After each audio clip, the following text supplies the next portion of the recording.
Bueno, decíamos que íbamos a cambiar no tanto de tema, en realidad siempre hablando de lo que es la vulnerabilidad, del tejido social, de la fragmentación, de la necesidad económica, de la falta de trabajo, de la naturalización de la violencia en el contexto de pandemia. Iniciamos la semana, Maggie, con crónicas rojas lamentables, ¿no? De la muerte de personas, de gente apuñalada, baleada en algunos barrios de la ciudad.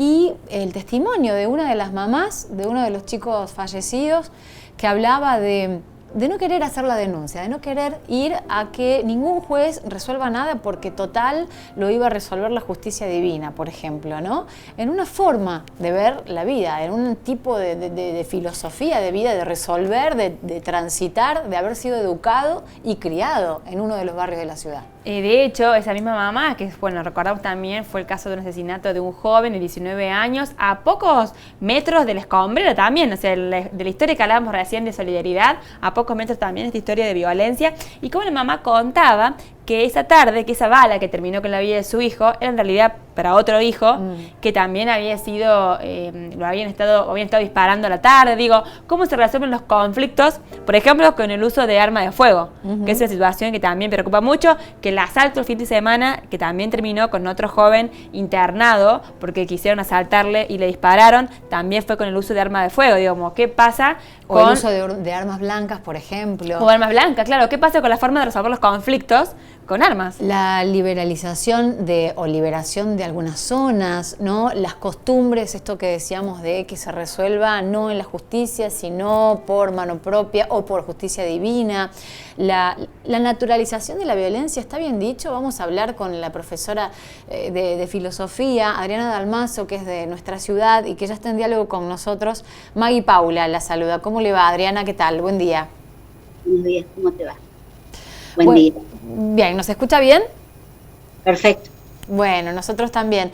Estábamos haciendo esta introducción luego de los numerosos hechos de violencia esta semana, pero que no son los únicos, ¿no? Venimos de todo un año complicado y esto que nos sonó raro o nos resuena doloroso, naturalizar la violencia, ¿no? Y ¿cuál es su enfoque?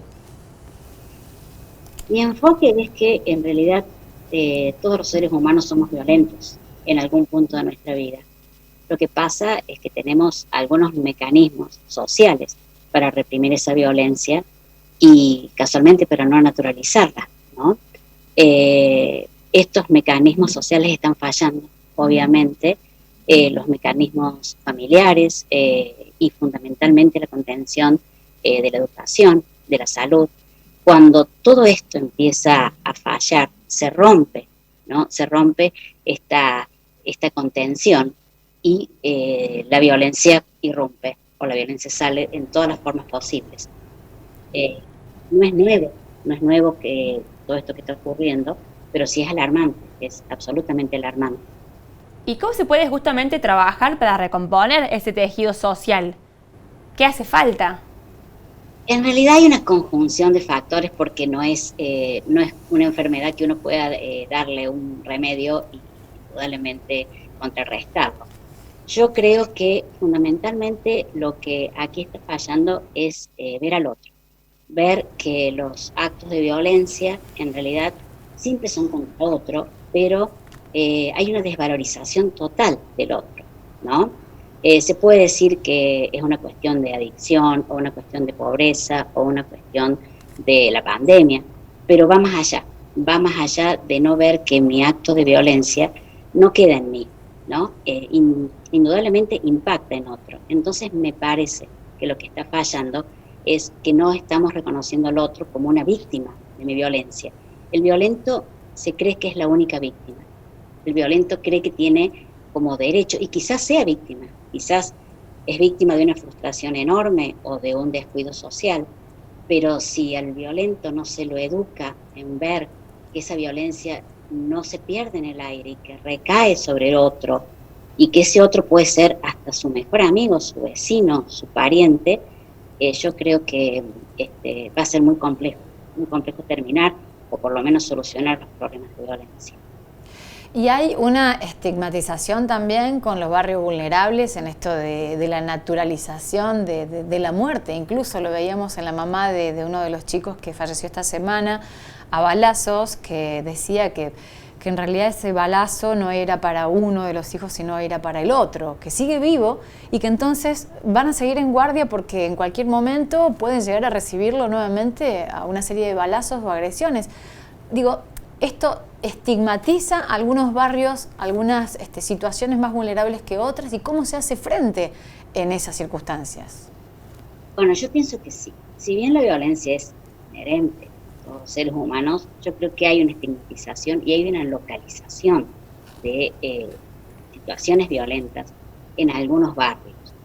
En algunos barrios donde los códigos del diálogo, los códigos de la persuasión, o los códigos de convivencia son distintos, quizás porque sean, casualmente, como decimos, barrios más vulnerables, pero esos barrios necesitan otro tipo de contención, otro tipo de cuidado, otro tipo de educación. No solamente, a veces el Estado está presente, a veces no, pero como vamos indudablemente, no vamos bien, ¿no? Entonces ahí es multifactorial y por lo tanto también debe ser multifactorial la ayuda que la gente requiera. Porque hay violencia en todos los sectores sociales, hay violencia en todos los seres humanos, hay violencia en las escuelas, escuelas públicas, escuelas privadas, pero también es cierto que la cadena de sucesos que se va haciendo cada vez mayor en los barrios más vulnerables hace que sea prácticamente irrefrenable. Y las consecuencias de la violencia, lo que se viene después de un acto de violencia, las represalias, los códigos, e indudablemente el enorme dolor, porque tampoco hay que pensar que la persona que llega a esta situación llega al azar, llega por una enorme frustración y un enorme dolor, ¿no? La violencia casi siempre es el último recurso. Han fallado otros recursos anteriores, obviamente. Quería preguntar a Adriana también, yo recién usted hacía referencia al tema de la violencia en las escuelas, también me interesaba esta cuestión como docente. ¿Están preparados y preparadas las docentes para abordar estas temáticas en el aula? ¿Con qué dispositivos cuentan las escuelas? ¿O cómo también se puede hacer para trabajar profundamente este tema de la violencia en las aulas? Se trabaja mucho porque es preocupante.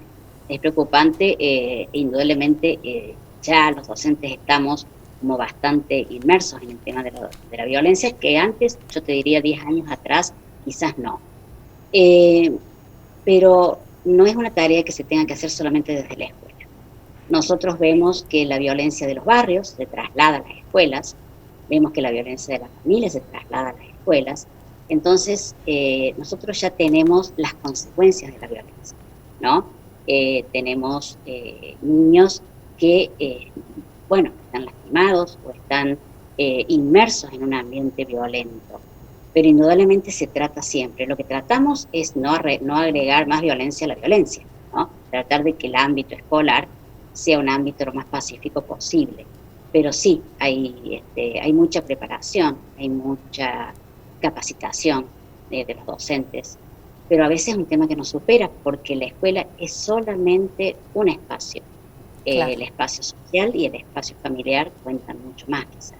Y ahora afectado directamente por otra modalidad como la virtual, en donde la violencia se transforma, ¿no? También es otro tipo de violencia que ya no es tanto física, sino virtual. y otro tipo de acoso.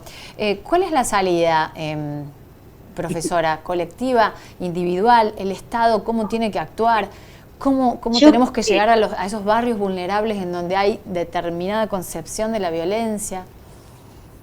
Yo creo que la salida no es mágica, ¿no? Porque proponer una salida mágica sería medio ingenuo.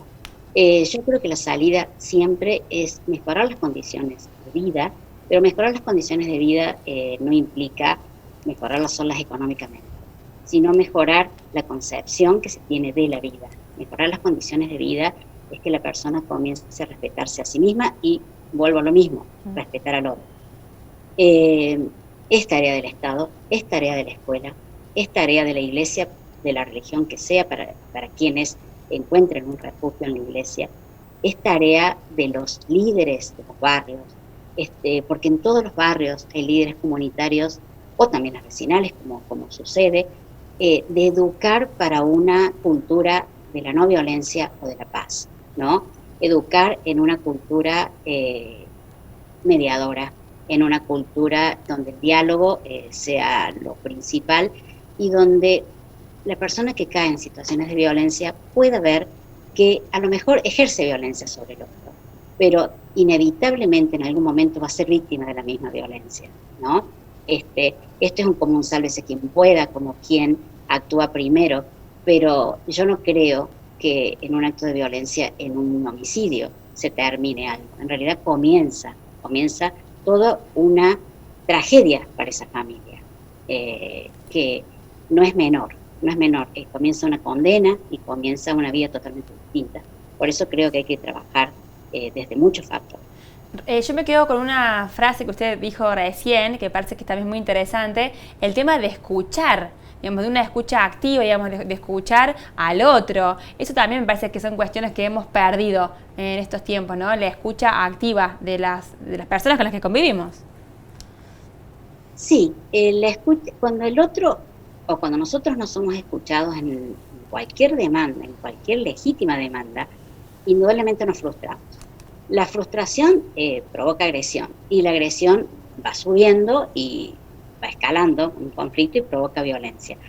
Siempre la violencia viene desde una frustración, ¿no? Por supuesto que alimentada por una cantidad de factores, los factores comunicacionales, los factores inclusive de la televisión, inclusive los ídolos violentos, ¿no? Argentina es un país donde muchas veces se endiosa o los líderes de cualquier tipo, hasta de ficción, hasta de una película o hasta de una serie, pasan a ser referentes. Entonces yo creo que escuchar las causas, escuchar por qué una persona cae en una situación de violencia y tratar de cambiar la percepción de lo que es el éxito, que a veces el éxito no pasa por agredir al otro y dejar al otro en el piso mal o lastimado. El éxito pasa fundamentalmente por ser escuchado en las propias demandas, ¿no? Por ser comprendido. Y yo creo que cuando la persona ve que alguien lo escucha, baja sus niveles de violencia y no busca víctimas y deja de victimizarse también. Para hacer lecturas al respecto de estas temáticas que son realmente importantes y para hacer abordajes desde, por ejemplo, líderes sociales y barriales hasta el Estado en sí, hasta la currícula escolar, ¿qué recomendaría, profesora?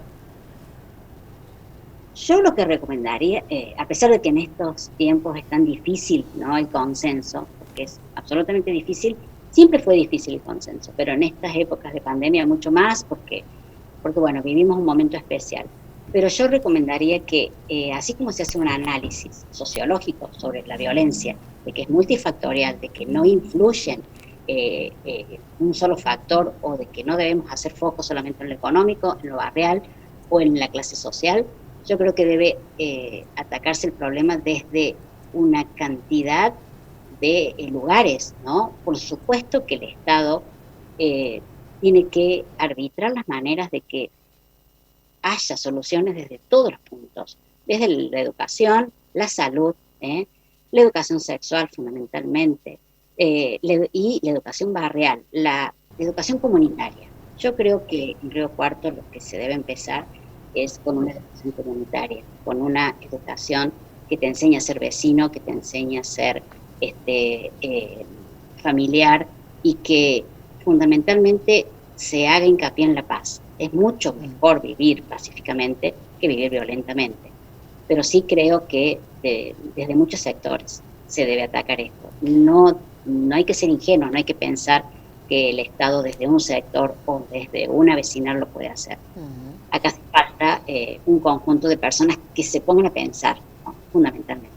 Ya que nombraba también la educación sexual integral, que también me parece que va de la mano justamente con tratar de prevenir también situaciones de violencia de género, que también entre los adolescentes, entre los jóvenes, hay que ir como sembrando esa semillita de la convivencia y evitar, por ejemplo, los noviazgos violentos entre adolescentes, las situaciones de acoso. Bueno, usted me sigo preguntándole por su experiencia con sus estudiantes, pero también percibe que hay de estos rasgos de violencia de género entre los más jóvenes. Sí, lo percibo desde, como profesora, ¿no?, de escuela secundaria y trabajar con adolescentes. Lo que sí percibo es mucha vulnerabilidad en muchas niñas que quizás repiten en los noviazgos o en las relaciones afectivas patrones que se viven en la familia, ¿no? Es muy común ver niñas que sus parejas, sus novios, son prácticamente un modelo de lo que se vive en su familia, porque es lo conocido, porque es lo que les da seguridad, y además también, por supuesto, por una cuestión de autoestima bastante importante, cuando la niña no puede ver que merece algo mejor que un maltrato, ¿no? Pero esa niña es casi seguro que se ha criado o que se ha educado en un ambiente donde el maltrato es moneda corriente. Adriana Dalmazo, muchas gracias por este bloque amplio en donde nos permitimos ayudarnos a pensar un poquito, ¿no?, la violencia en varias de las facetas en las que lamentablemente está atravesando la ciudad a raíz de casos puntuales, pero que nos atraviesa en varios lugares y momentos e instituciones. Muchas gracias, Adriana, por el contacto. Bueno, gracias a ustedes.